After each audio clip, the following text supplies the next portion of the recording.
The second book of the Chronicles, chapter 1. And Solomon the son of David was strengthened in his kingdom, and the Lord his God was with him, and magnified him exceedingly. Then Solomon spake unto all Israel, to the captains of thousands and of hundreds, and to the judges, and to every governor in all Israel, the chief of the fathers.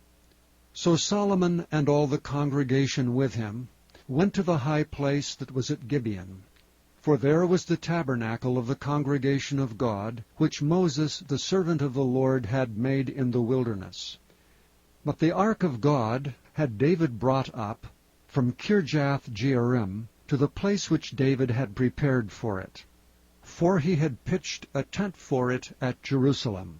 Moreover, the brazen altar that Bezaleel the son of Uri the son of Hur had made, he put before the tabernacle of the Lord.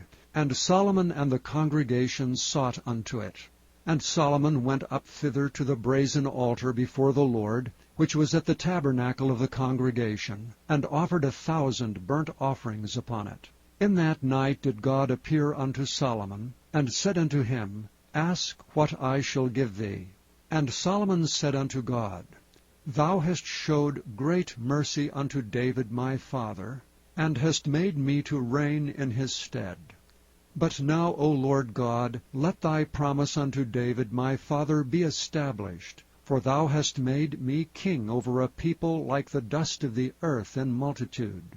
Give me now wisdom and knowledge, that I may go out and come in before this people, for who can judge this thy people that is so great? And God said to Solomon, Because this was in thine heart, and thou hast not asked riches, wealth, or honor, nor the life of thine enemies, neither yet hast asked long life, but hast asked wisdom and knowledge for thyself, that thou mayest judge my people over whom I have made thee king, wisdom and knowledge is granted unto thee. And I will give thee riches and wealth, and honor such as none of the kings have had that have been before thee, neither shall there any after thee have the like.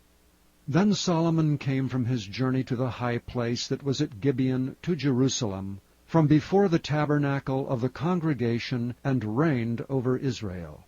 And Solomon gathered chariots and horsemen, and he had 1,400 chariots and 12,000 horsemen, which he placed in the chariot cities, and with the king at Jerusalem. And the king made silver and gold at Jerusalem as plenteous as stones, and cedar trees made he as the sycamore trees that are in the vale for abundance. And Solomon had horses brought out of Egypt, and linen yarn.